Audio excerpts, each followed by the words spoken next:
नमस्कार प्रिय दर्शकों, हाजिर हूं मैं जन्म कुंडली अध्ययन करने के लिए।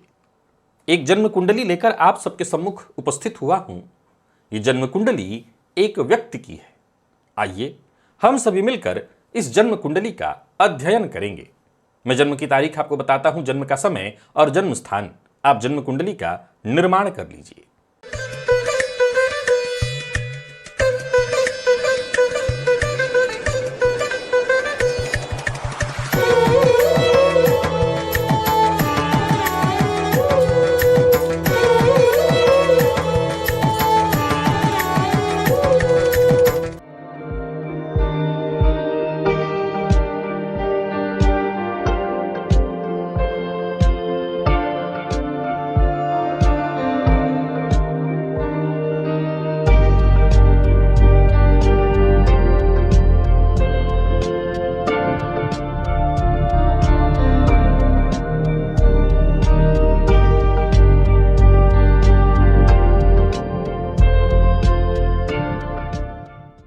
जन्म की तारीख है 27 नवंबर 1967 1967 और जन्म का जो समय है वो रात्रि का है, रात्रि 9:15 का। जन्म स्थान है मुजफ्फरपुर, बिहार। मैं जन्म काल के पंचांग से आपको अवगत कराता हूं, तब तक आप जन्म कुंडली का निर्माण करिए।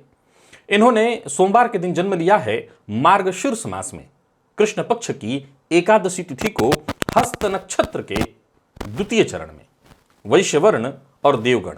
कन्या राशि ये भूमि तत्व की राशि है और इनकी जो कुंडली बनती है वो कर्क लग्न की है। कर्क लग्न, कन्या राशि। लग्नेश जाकर के कुंडली के तीसरे भाव में, तीसरे का स्वामी चतुर्थ में, चतुर्थपति जाकर के तीसरे से संबंध बनाए हुए हैं। देव गुरु बृहस्पति कुंडली के दूसरे भाव में बैठे हैं, जो कि कुंडली के नवम भाव के स्वामी बनते हैं, और साथ ही साथ मंगल उच्च का होकर के कुंडली के सप्तम में बैठे हुए हैं। तो हालांकि 3 अंश 22 कला के साथ मृत अवस्था में, पर षडबल में इनके पास अच्छा बल है और इनकी दृष्टि लग्न पर है। कर्क लग्न कैसा लग्न है? प्रिय दर्शकों, मैं हमेशा कहा करता हूं कि कर्क लग्न के जातक स्वभावतः भावुक होते हैं, भावना प्रधान, संवेदनशील और परिवार केंद्रित होते हैं। यानी कर्क लग्न के जातकों का जीवन कहीं ना कहीं परिवार के इर्द गिर्द ही बीत जाता है। परिवार के सदस्यों के लिए कुछ न कुछ करते रहते ही इनका जीवन निकल जाता है। कर्क लग्न के जातक अपने परिवार और घर के प्रति आजीवन ही समर्पित होते हैं,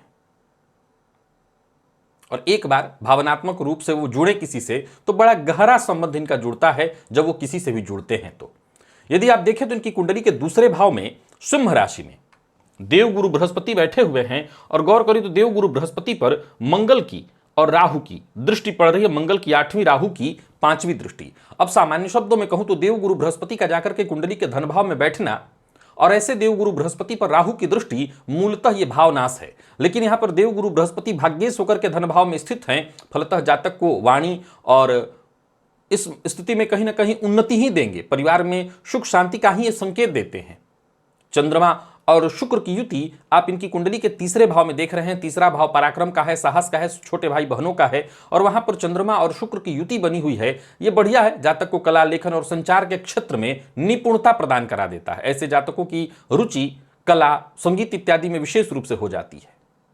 प्रिय दर्शकों, यदि आप गौर करें तो कुंडली के चतुर्थ भाव में आपको बुध केतु की युति दिखाई पड़ रही है, और चतुर्थ के स्वामी जाकर के तीसरे भाव में बैठे हुए। बुध केतु की युति भी ठीक ही है यहां पर। हालांकि जातक को मानसिक बेचैनी देगी, घर को लेकर के थोड़ी चिंता, और कई बार घर से दूर रहने के लिए बाध्य करेगी। लेकिन फिर भी चतुर्थ भाव में यहां पर अगर आप देखें तो कुछ हद तक केतु का होना अच्छा भी है। कई बार ऐसे जातकों को ऐसे पूर्वजों का विशेष सहयोग प्राप्त होता है। और पंचम में सूर्य की स्थिति को यदि आप देखें तो पंचम का सूर्य कालपुरुष की कुंडली के हिसाब से देखा जाए तो सिंह राशि पंचम भाव में होती है। यहां पर सूर्य देव गुरु बृहस्पति से केंद्र संबंध बनाए हुए हैं और पाप ग्रह के रूप में किसी से भी दृष्ट नहीं है। तो पंचम का सूर्य बढ़िया माना जाएगा, जातक को बुद्धिमान बनाएगा। हालांकि संतान संबंधी मामलों में थोड़ी चिंता जरूर रहेगी, लेकिन फिर भी अगर संतति है तो उनका विकास अच्छे से होता है। ऐसा सूर्य जातक को नेतृत्व क्षमता प्रदान करता है। कुल मिलाकर के पंचम के सूर्य को कुछ मामलों में तो बहुत ही अच्छा माना गया है। और वहीं सप्तम में यदि आप मंगल को देख रहे हैं, जो कि उच्च राशि में बैठे हुए हैं, ये दाम्पत्य जीवन में उथल पुथल की स्थिति जरूर ला देते हैं। हालांकि उच्च का मंगल कई मामलों में बहुत इनके लिए फायदेमंद भी है। प्रिय दर्शकों, यहां सबसे विचारणीय है इनकी कुंडली के नवम भाव में बैठे शनिदेव जो वक्र अवस्था में है। बात कर्क लग्न की कुंडली की चल रही, जहां शनिदेव कोई कारक ग्रह नहीं है। अब इनका जाकर के कुंडली के भाग्य भाव में बैठना, और वो भी वक्र अवस्था में। यहां पर देखा जाए तो ज्योतिष शास्त्र क्या कहता है कि कुंडली के नवम में यदि पाप ग्रह हो तो जब जब जातक को भाग्य की आवश्यकता पड़ेगी, भाग्य उसका साथ देगा। लेकिन असल में देखा जाए तो वक्री शनि कहीं ना कहीं भाग्य में थोड़े रोड़े अटकाएंगे, क्योंकि अष्टमपति बनकर के बैठे हैं, संघर्ष बढ़ाएंगे। और उनकी दृष्टि चूंकि चंद्रमा पर पड़ रही है, शुक्र पर पड़ रही है, तो गौर करें तो शुक्र नीच राशि में शनि की दृष्टि से दृष्ट राजयोग भंग भी कर देते हैं। और चंद्रमा पर शनि की दृष्टि से विषयोग का निर्माण है, जो जातक को मानसिक रूप से अशांत करने वाला है। और वहीं दसम भाव का राहु, मैं सदैव कहा करता हूं कि राजनीतिक दृष्टिकोण से बहुत अच्छा है। हालांकि कई बार करियर में, व्यापार में यह अप्रत्याशित सफलता और अप्रत्याशित संघर्ष की स्थिति भी उत्पन्न करता है। खैर प्रिय दर्शकों, ये तो इनकी कुंडली की स्थिति हो गई। मैं एक नजर इनके नौमांस की तरफ आपको ले चलूं और एक साथ साथ जानकारी और दे दूं कि वर्तमान समय में इनको शनि की दशा चल रही, जो 2014 के अक्टूबर से जारी है। गौर करिए तो शनिदेव इनकी कुंडली के अष्टमेश होकर के नवम भाव में बैठे हैं, तो सप्तमेश और अष्टमेश होकर के इनका नवम में बैठना और लग्नेश पर सीधी दृष्टि डालना, सामान्य शब्दों में कहूं तो इनको एक मार्केस की दशा चल रही है। और उस अवस्था में जबकि मार्केस की दशा चल रही है, थोड़ा विचारणीय समय रहेगा। शनिदेव जीवन काल में संघर्ष उत्पन्न करेंगे।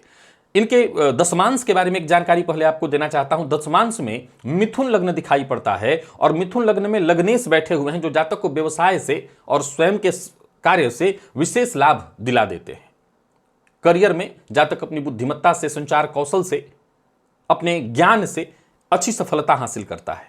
लेकिन अगर वहीं इनके नौमांश की मैं आपको बताऊं तो नौमांश के लग्न में ही शनि सूर्य एक साथ लग्नगत होकर के बैठे हैं, जहां तुला लग्न का नौमांश है। मंगल पंचम में बैठे दिखाई पड़ रहे हैं, राहु बुध और चंद्रमा अष्टम में। तो वहीं देव गुरु बृहस्पति उच्च के होकर के दशम में दिखाई पड़ रहे हैं। देव गुरु का उच्च का होकर के दशम में बैठना बढ़िया है। और नौमांश में लग्नेश जाकर के लाभ भाव में बैठे हैं, सूर्य के साथ परिवर्तन करके। ठीक है, ऐसा जातक जितनी कठिन परिस्थितियों का सामना करेगा, उतना ही उसको विशेष सफलता की ओर यह लेकर के जाने वाली स्थिति बन जाती है। नौमांश के अष्टम में राहु बुध और चंद्रमा की स्थिति कहीं ना कहीं जातक को गहरी मानसिकता का भी बना देते हैं, संघर्ष दिला देते हैं, लेकिन सफलता दिलाते हैं। अब इनके कुछ प्रश्न हैं, मैं इनके प्रश्नों की ओर आपको लेकर के आता हूं, और फिर मैं इनकी कुंडली से जो भी दिखाई पड़ रहा है उस पर मैं चर्चा करूंगा। इन्होंने लिखा है बचपन से 2019 तक सब अच्छा था। इन्होंने लिखा है बचपन से 2019 तक सब अच्छा था। 2019 के बाद से अभी तक बहुत बुरा समय चल रहा है। आर्थिक रूप से काफी नुकसान हो चुका है, पुराने शत्रु भी सामने आ रहे हैं, काम धंधा भी बंद हुआ पड़ा है।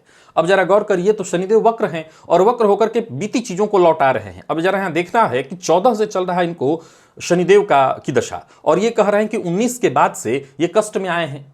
अच्छा, एक चीज और गौर करिए, बहुत ध्यान से सुनिएगा, इनकी कुंडली में बहुत कुछ आपको देखने और समझने को मिलेगा। अगर आप मेरे पुराने दर्शक हैं तो जरा कन्या राशि के बारे में मेरी वो भविष्यवाणियां याद कर लीजिए, जहां मैं लगातार कह रहा था कि घर छूटे, परिवार छूटे, स्थिति बिगड़े तो संसार छूटे। अब इधर के दिनों में देखें तो 7.5 ढैया और इसके बाद शनि राशि से पंचम, वो वक्त हालांकि गुजर चुका है, 23 में ही सब कुछ समाप्त हो चुका है। इनके लिए वैसा कुछ भी नहीं चल रहा। लेकिन 19 में ऐसा क्या था जहां के बाद से ये परेशानी देख रहे हैं? प्रिय दर्शकों, एक बार आपको इनकी दशा के ऊपर ले आता हूं। ज्योतिष शास्त्र के दृष्टिकोण से देखें तो शनि की दशा में शनि का अंतर ही पहला वो पॉइंट होना चाहिए, जो कि इनके लिए बहुत अच्छा नहीं था। वो तो 14 का ही समय था, उसका तो इन्होंने जिक्र ही नहीं किया। अब इसके बाद अगर आप देखें तो इनकी कुंडली में जब ये जिक्र कर रहे हैं बुरे दौर का, वो 2019 से कर रहे हैं, जिस समय इनकी कुंडली में केतु का अंतर, शनि में केतु का अंतर चल रहा है। मैं आपको कमाल की एक बात बताऊं तो कर्क लग्न की कुंडली में देव गुरु बृहस्पति की दशा इनको चली है 2014 तक। अब देव गुरु बृहस्पति जिसकी दशा इनको 14 तक चली है, जो कि नौमांश में उच्च के होकर के बैठे हैं, कहीं ना कहीं इनकी स्थिति इतनी मजबूत थी। कई बार मैं हमेशा कहा करता हूं कि अगर तूफान आए और आपका भीतर से आप इतने मजबूत हों तो बाहरी प्लास्टर जो है उधड़ भी जाए, तब भी भीतर कुछ पता नहीं चलता। तो वक्त बुरा तो चल ही रहा था, ऐसा नहीं कि 19 से ही इनको बुरा समय आया है। समय था बुरा 2014 से ही, उधर 7.5 ढैया और राशि से पंचम शनि, और इधर के समय ने इनको काफी झकझोर दिया। ये जस्ट वैसे ही होता है जब मैं कहा करता हूं कि सर्दी हो तो बुखार होने की संभावना बढ़ जाती है। अब ये प्रश्न पूछ रहे हैं कि 2019 के बाद से ऐसी स्थिति आई है, काम धंधा भी इनका बंद पड़ा हुआ है और शत्रु भी परेशानी खड़ा कर रहे हैं। अब गौर करिए तो इनकी कुंडली में वर्तमान में शनि की दशा में सूर्य का अंतर चल रहा है। शनि की दशा में सूर्य का अंतर चल रहा है। शनि की दशा में सूर्य का अंतर बिल्कुल ठीक फल नहीं देने वाला होता है। मैं कमाल की बात बताता हूं, इनकी कुंडली में फिर भी शनि सूर्य का संबंध जो है नवम पंचम का है। ये तात्कालिक मित्रता नहीं है, परंतु अगर आप देखें तो संबंध नवम पंचम का बन रहा है। ज्योतिष शास्त्र में नवम पंचम के संबंध को अच्छा माना गया है, लेकिन इसके बावजूद शनि में सूर्य का अंतर बहुत अच्छा नहीं माना गया, इसको खराब ही माना गया है। यानी शनि की दशा का एक बहुत बड़ा योगदान है इनके जीवन में, और उसमें भी सूर्य का अंतर जो कि इनके संघर्ष को बढ़ा रहा है। केतु का अंतर आया, केतु को अगर आप देखेंगे इनकी कुंडली में तो है तो बुध भी इनकी कुंडली में शनि के साथ षडाष्टक योग में ही, लेकिन शनि में केतु, मैंने जैसा कहा कि संघर्ष और परेशानियां तो थी ही, एकाएक जब वक्त और आगे बढ़ा, राशि से शनि पंचम आए तो संघर्ष करने के लिए बाध्य कर दिए। और उसी दौरान बुध का अंतर चल रहा, व्यापार एकाएक कभी किसी का नहीं डूब जाता, धीरे धीरे धीरे धीरे चीजें बिगड़ती हैं और बिगड़ती चली जाती हैं। आगे इन्होंने लिखा है, मैंने सिविल इंजीनियरिंग की पढ़ाई की, सरकारी नौकरी के लिए बहुत प्रयास किया पर सफल नहीं हुआ। फिर मैंने मल्टीनेशनल कंपनी में कंसल्टेशन की नौकरी कर ली, पर सैलरी कम होने के कारण मैंने ठेकेदारी का काम किया, और 2019 के बाद से व्यापार में भी बहुत हानि होने लगी है। व्यापार और धन का नुकसान कब तक है? देखिए, व्यापार और धन का नुकसान नॉर्मली देखा जाए तो वैसे तो बंद हो चुका है आपकी कुंडली के हिसाब से, लेकिन अभी शनि में सूर्य का जो अंतर चल रहा है, यह समय अभी संघर्ष देता रहेगा। और मैं आपको इसके लिए कुछ उपाय बता देता हूं, इन उपायों की तरफ आप जाइए, क्योंकि यह बात तय है कि शनि में सूर्य, शनि में चंद्रमा, ये अभी लगातार जो समय चल रहा है और आने वाला है, ये आपके भाग्य में अवरोध ही उत्पन्न करेगा। देखा जाए तो लगातार आर्थिक चुनौतियों का आपको सामना करना पड़ेगा। बुध और केतु की युति आपकी कुंडली के चतुर्थ भाव में है, जो मानसिक बाधा, मानसिक परेशानी, बेचैनी उत्पन्न कर रहा है। बुध का संबंध व्यापार से होता है, और व्यापार के कारक बुध केतु के साथ कहीं ना कहीं गलत निर्णय, भ्रम में पड़ करके व्यापार को अस्थिर बना देते हैं।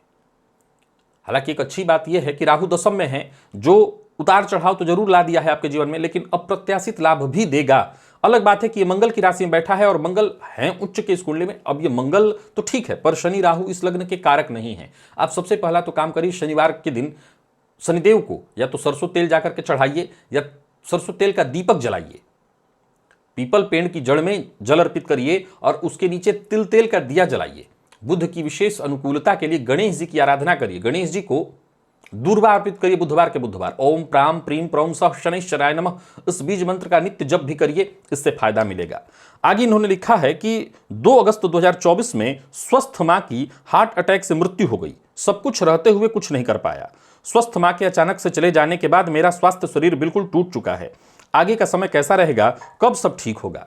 मैं पुनः दोहरा दूं कि समय, फिर उसी पॉइंट पर हमें आना होगा कि समय खराब नहीं है। अब ये जो टाइम चल रहा है शनि में सूर्य का अंतर, अब इस संघर्ष का तो टाइम है ही है, ये तो चलता ही रहेगा। और 2025 के सितंबर तक तो एक पहला पार्ट समाप्त हो रहा है, और शनि में सूर्य के अंतर के चलते भी आपके भी स्वास्थ्य में गिरावट की स्थिति दिखाई पड़ रही है। अब देखिए, जहां तक मैं इस कुंडली को देख पा रहा हूं, इसके हिसाब से ये कहना गलत नहीं है कि आगे स्वास्थ्य में भी थोड़ी परेशानी है। गौर करिए तो मंगल आपके सप्तम में उच्च के होने के बावजूद, जब ये शनि की दशा चल रही, मंगल इस कुंडली में कहीं ना कहीं सुरक्षा देते हैं, सर्वाधिक कारक ग्रह हैं, परंतु मंगल भी कोई विशेष सुरक्षा नहीं दे पाएंगे। शनि की जो दशा चल रही है वो कष्टकारी ही रहेगी। शनि हड्डियों, जोड़ों में कहीं ना कहीं परेशानी उत्पन्न करते हैं, और ऊपर से वक्र हैं, जो परेशानी खत्म हो जाए उसको भी ले आएंगे और दीर्घकालिक उसको बना देंगे। मानसिक अशांति, तनाव, शारीरिक कमजोरी, ये सब कुछ लगातार आपके जीवन काल में चलता रहेगा। और शनि चंद्रमा का आमने सामने का संबंध आप देख ही रहे हैं, ये मानसिक अस्थिरता का प्रबल संकेत बना हुआ है। तो अभी गौर करिए तो शनि में सूर्य और शनि में भी चंद्रमा तक का समय जो मुझे दिखाई पड़ रहा है, वो आपके लिए संघर्ष पूर्ण ही दिखा रहा है। ये कहीं से भी ऐसा नहीं दिखा रहा, यानी ये समय भी आप अगर देखें तो संघर्ष की स्थिति कहीं ना कहीं बनी ही रहने वाली है।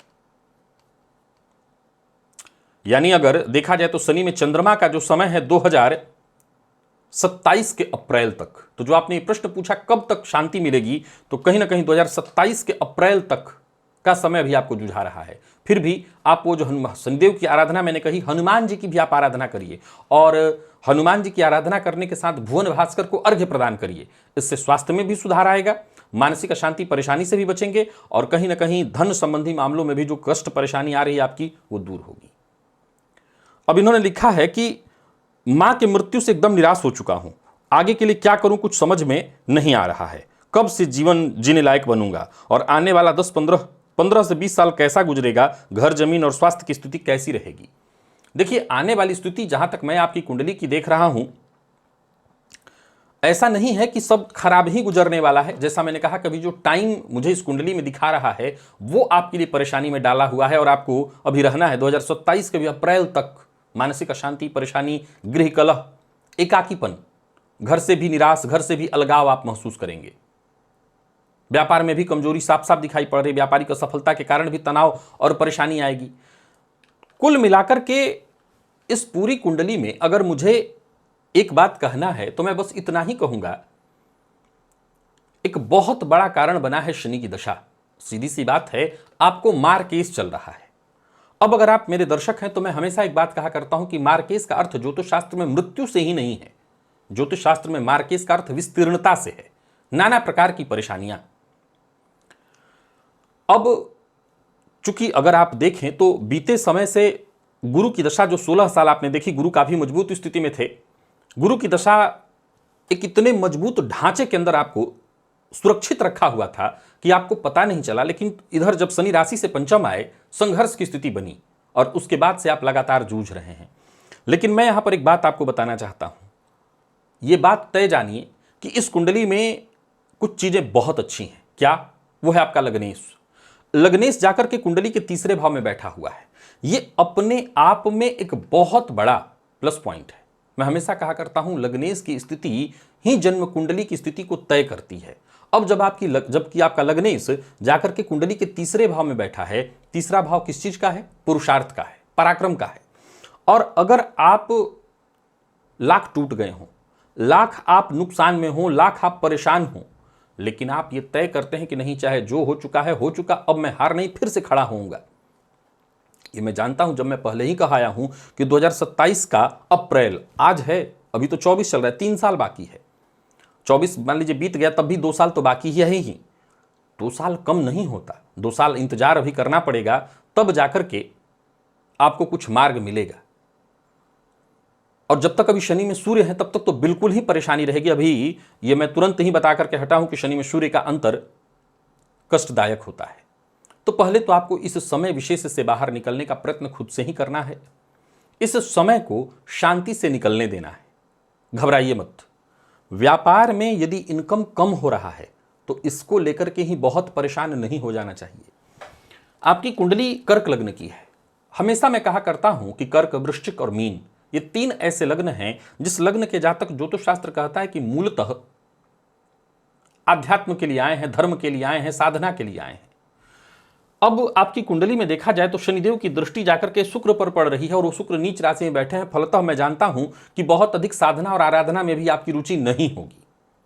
आपकी रुचि चूंकि वैश्य वर्ण के हैं तो धन कमाना, काम करना, और ठीक है, ये कोई बुरा नहीं है, आपको इसी फील्ड में जाना चाहिए। हर इंसान को साधना में ही चला जाए जरूरी तो नहीं है। लेकिन हाँ, ये जरूर है कि अगर आप फिर से एक बार प्रयास करते हैं, हिम्मत करते हैं, संघर्ष शुरू करते हैं और अपने आप को खड़ा करने का प्रयत्न करते हैं तो स्थिति निसंदेह आपके पक्ष में आएगी। मार्केस का दौर है, सो इतना आसान कुछ नहीं होने वाला है। जो भी होगा संघर्ष के बाद ही होगा। एक तो मैंने शनिवार के लिए उपाय आपको बताया, वो रोज करिए। और कुछ उपाय आपको बताता हूं मानसिक शांति के लिए। रोजाना अपने घर में या कम से कम सप्ताह का कोई एक दिन चुन लीजिए, गुरुवार का ही दिन चुन लीजिए। घर और घर के दरवाजे पर ओम नमः शिवाय मंत्र बोलते हुए तीर्थ का जल या गंगा जल, इसका छिड़काव करिए। और बुधवार के दिन विशेष रूप से गणेश जी की आराधना करिए। हरा मूंग बुधवार के दिन पक्षियों को डालिए, इससे आपको फायदा मिलेगा। रही बात आने वाला 15-20 साल आपका, मैं मान करके चलता हूं कि देखिए इस कुंडली में आज संघर्ष है, इसका यह मतलब नहीं कि ऐसा ही होगा। अब शनिदेव की दशा जब तक है, ये कहीं ना कहीं धीमी गति देंगे और वक्र हो जाने के चलते संघर्ष को बढ़ा करके देंगे। लेकिन यह बात तय जानिए कि जहां शनिदेव दीर्घकालिक संघर्ष देते हैं, वहीं जातक को दीर्घकालिक स्थायित्व भी प्रदान करते हैं। सो आप जितना हो सके संघर्ष करते रहिए, मेहनत करते रहिए। दशम का राहु है, थोड़ा बहुत जोखिम भी लेना पड़े तो लीजिए। जोखिम भरे फैसले से भी आपको भागना नहीं है। हालांकि एक बात आपको बता देता हूं, लाभ की स्थिति है और एक बार आप पुनः उठ खड़े होंगे। बस आपको विवेकपूर्ण निर्णय लेना होगा।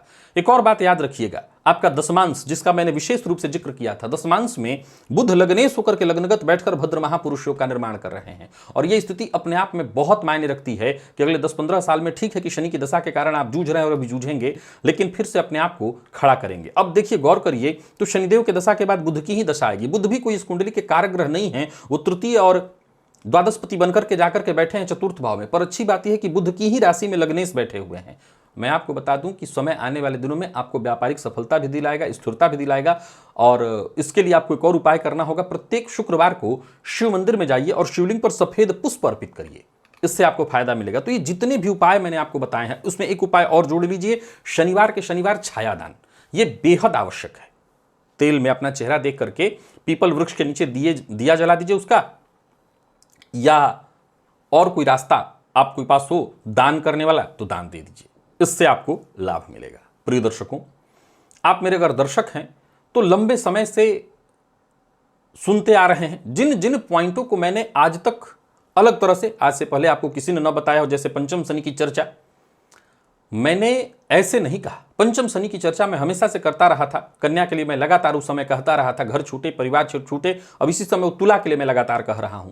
तो कहीं ना कहीं उसका साफ प्रभाव दिखाई पड़ता है, साफ प्रभाव। और ये मेरे ऐसा होता कि नहीं, मैंने अपने तरफ से बताया। दक्षिण भारतीय ग्रंथ में साफ शब्दों में लिखा है कि एक ऐसा समय होता है जो फूटे बर्तनों में खाने के लिए बाध्य करता है।